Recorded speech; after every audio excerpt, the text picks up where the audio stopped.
Bien, buenas tardes, hermanos, amigos que nos ven por este canal una vez más. Damos gracias a Dios por la oportunidad que nos da de traer esta palabra, que el mayor deseo de mi corazón es que usted sea bendecida con ello, bendecido, y que Dios pueda hablar a su vida, ¿verdad? Para aclarar cualquier duda, cualquier aspecto de su duda, de su vida espiritual. Ahora, quiero hoy comenzar en este noveno mensaje acerca del Espíritu Santo.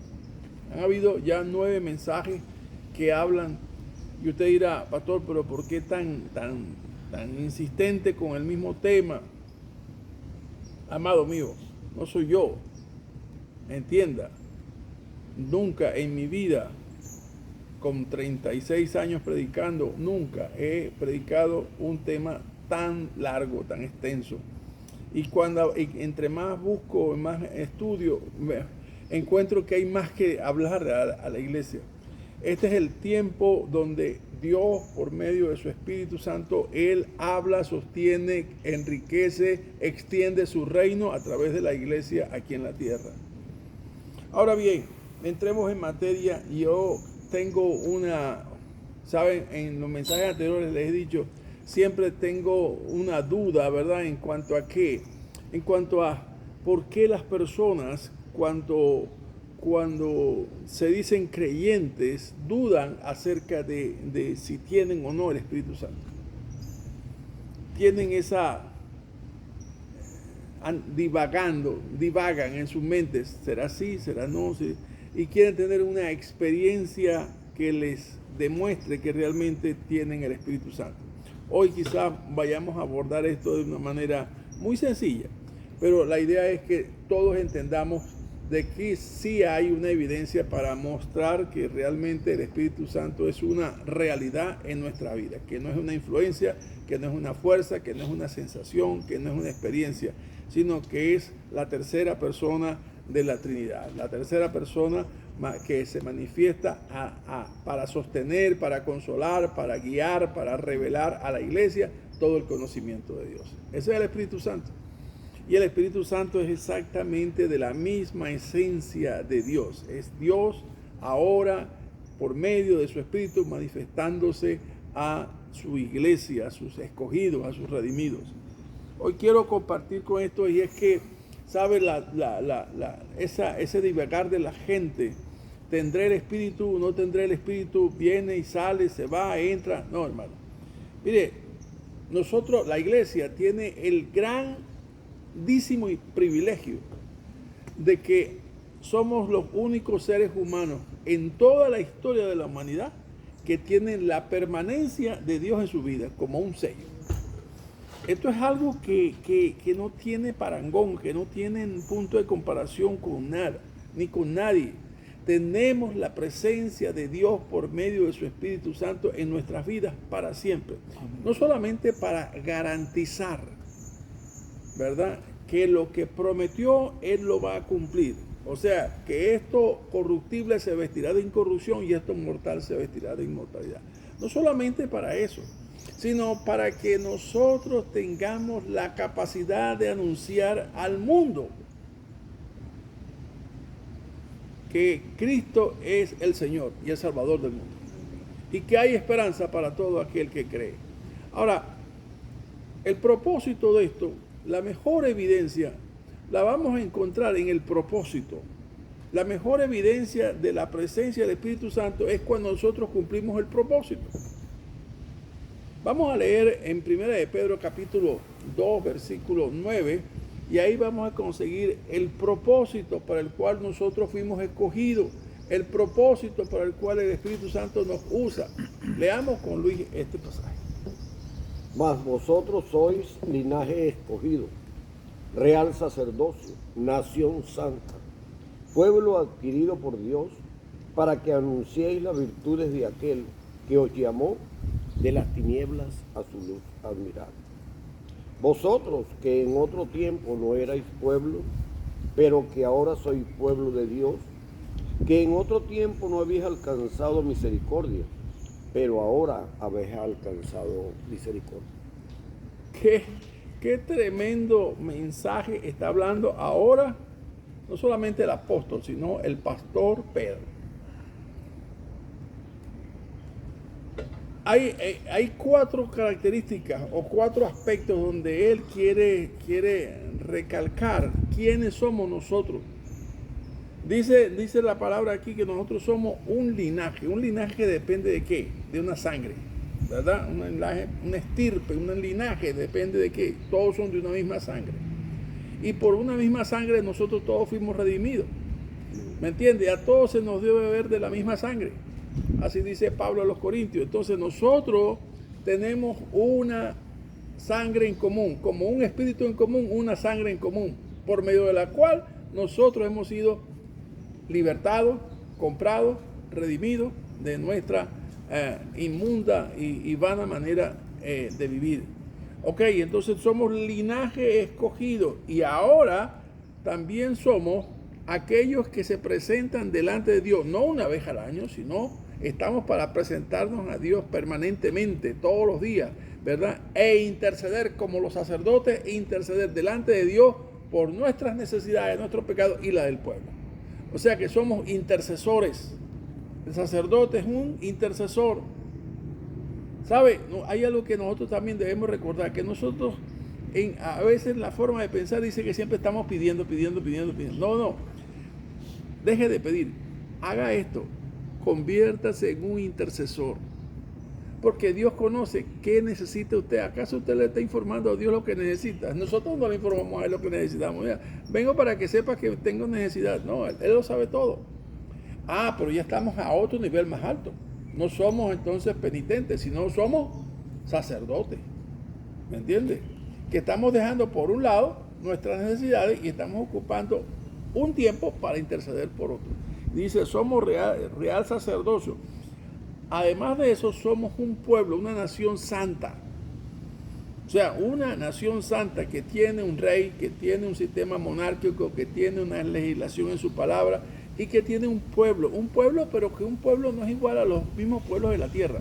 El pueblo de Dios aquí en el mundo es un pueblo santo, tiene una característica, un adjetivo que lo hace, que no son del común.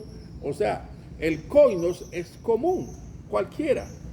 Pero el santo, hagio, es alguien que ha sido apartado por Dios con un propósito, para que no corra la misma suerte de ellos, sino que ahora nosotros hemos sido escogidos para un propósito de Dios en este plano tierra donde estamos viviendo.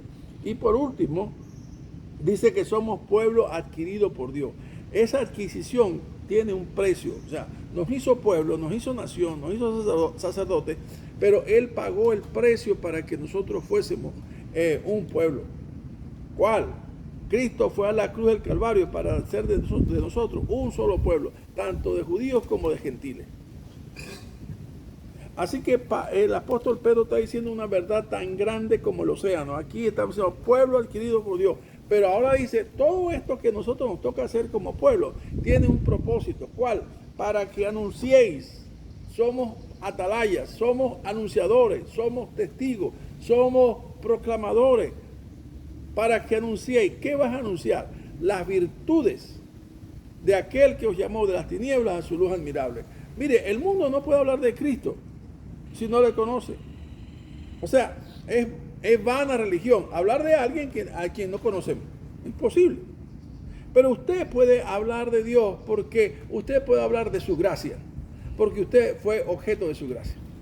Usted puede hablar de su santidad porque usted es parte de su santidad, porque Él lo ha hecho usted un pueblo santo y ha hecho habitar su Espíritu Santo en usted. Entonces usted puede hablar del poder, usted puede hablar de tantas cosas de Dios al mundo, no solamente por lo que lee en la palabra, sino por ser un testigo de lo que Dios ha hecho en su propia vida. Entonces, para que anunciéis, no se lo olvide. A veces, a mí me cuesta entender cómo puede haber un hombre o una mujer que se llame creyente y todavía no haya llevado a alguien a Cristo o no le haya testificado a alguien a Cristo acerca de la gracia y acerca del amor del cual él ha sido objeto. Entonces, para que anunciéis las virtudes de aquel que los llamó. Miren los dos estadios. De las tinieblas a su luz admirable. Dos estadios. Eso éramos nosotros antes, como dice Efesios 5:8, antes que éramos tinieblas, las mismas tinieblas. Ahora somos luz en Él. Vosotros sois la luz del mundo. Entonces, hermano, aquí estos dos versículos son enriquecedores en gran manera. El versículo 10 dice también, vosotros que en otro tiempo no erais pueblo, pero ahora sois pueblo de Dios. Él es el Rey, Él es el eterno Señor. Y que en otro tiempo no habías alcanzado misericordia, mas ahora habías alcanzado misericordia.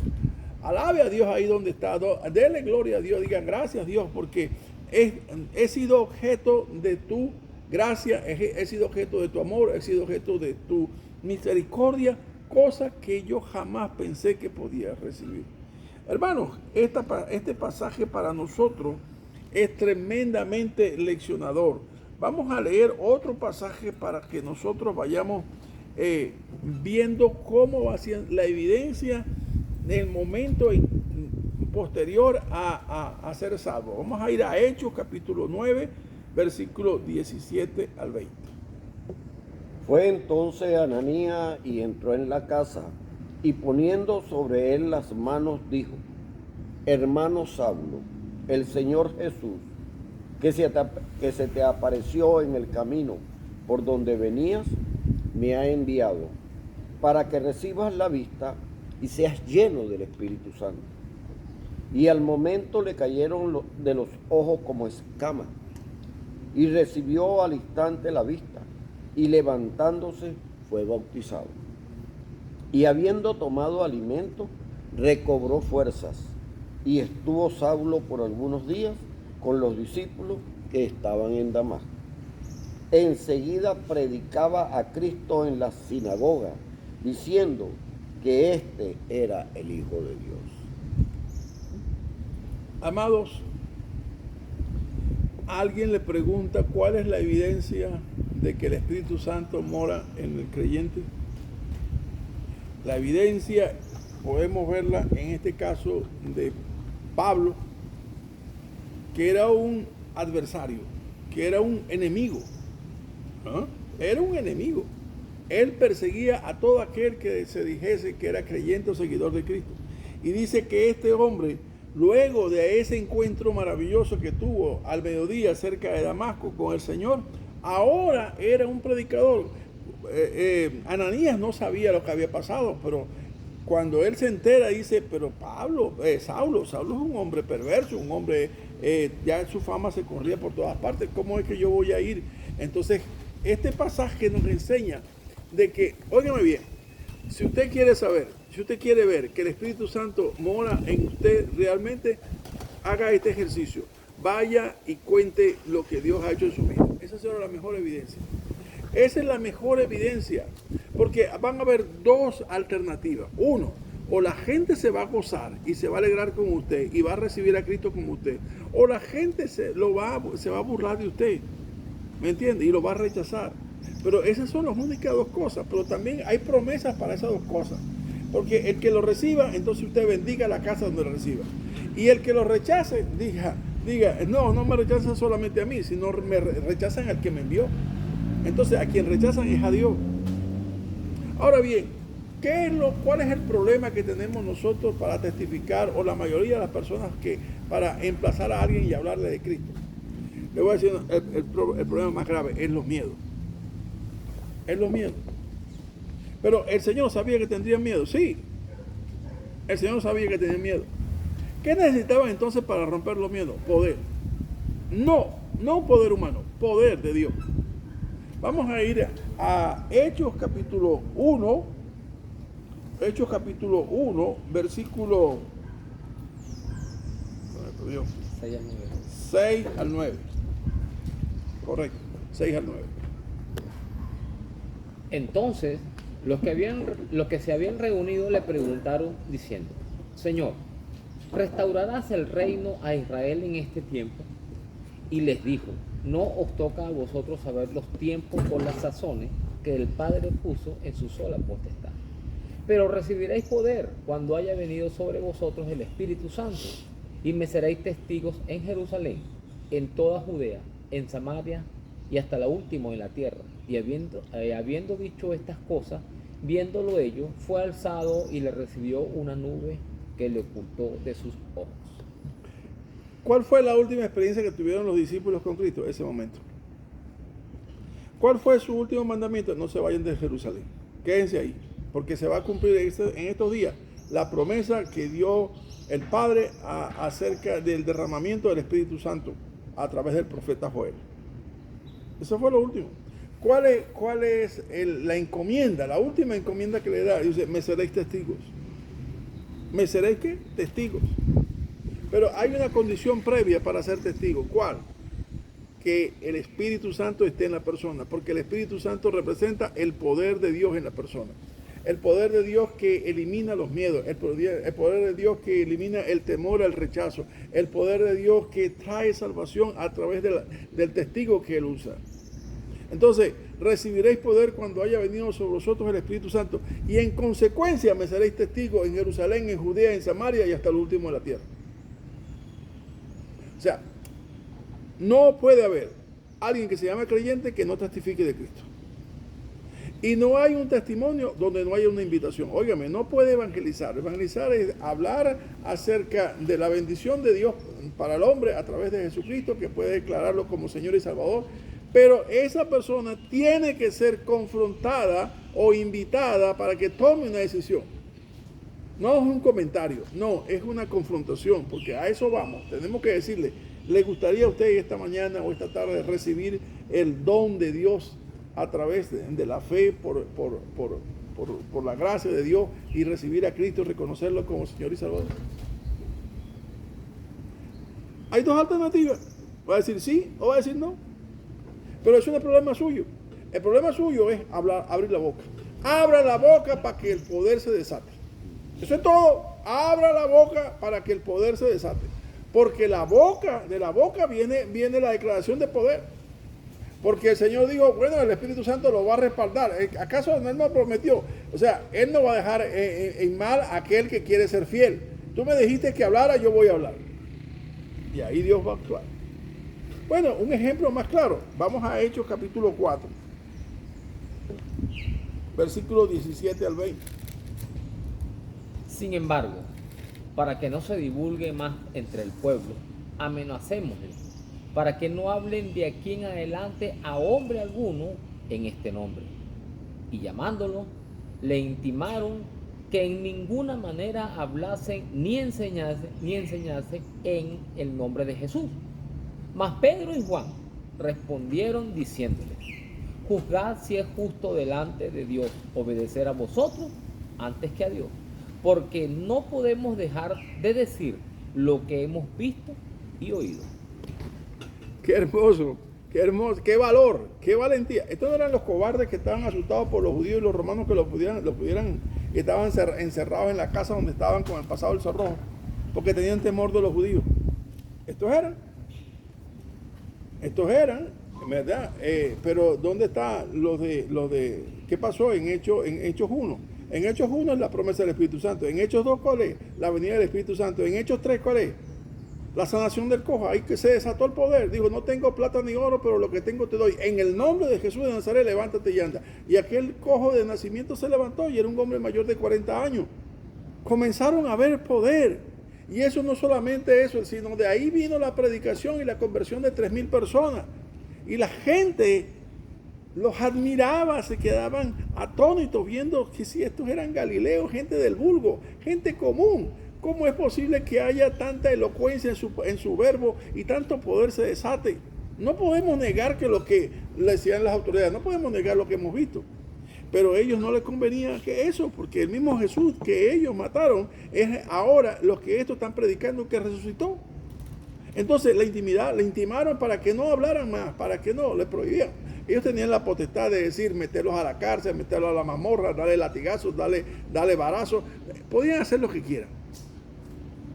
Pero a estos no les importaba, porque estaban llenos ¿de qué? Del Espíritu Santo. Y dice, juzguen ustedes. De ya se los voy a decir, juzguen ustedes. ¿Qué es lo justo? ¿Qué es lo que debemos hacer? ¿A obedecer a ustedes o a Dios? Porque, mira esto, porque lo que hemos visto y oído, no podemos callar. Usted y yo tenemos la misma condición de ellos. Porque si usted ha sido como yo, objeto de la gracia de Dios en su vida, entonces usted es testigo del poder de Dios. Usted es testigo de la gracia de Dios. Usted es testigo del amor de Dios. Usted es testigo de la misericordia de Dios. Por lo tanto, no se puede callar. Y esa es la mejor evidencia de la presencia del Espíritu Santo en la vida de una persona, que sea testigo, que donde quiera que vaya, exprese una palabra de poder, una palabra de confrontación. La necesidad, como decía el Señor cuando empezó a predicar allá en Mateo 7, dijo, arrepentíos y convertíos, porque el reino de los cielos se ha acercado a vosotros. ¿Y comenzó dónde? En su casa. Y la mujer samaritana, ¿dónde comenzó a predicar después del encuentro con Jesús? Ahí, en Samaria.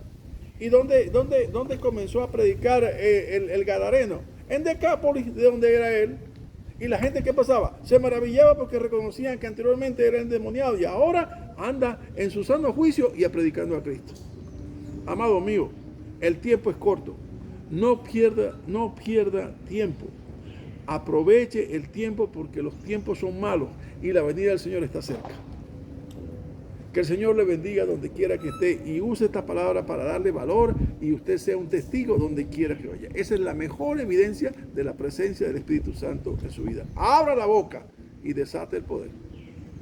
Amén.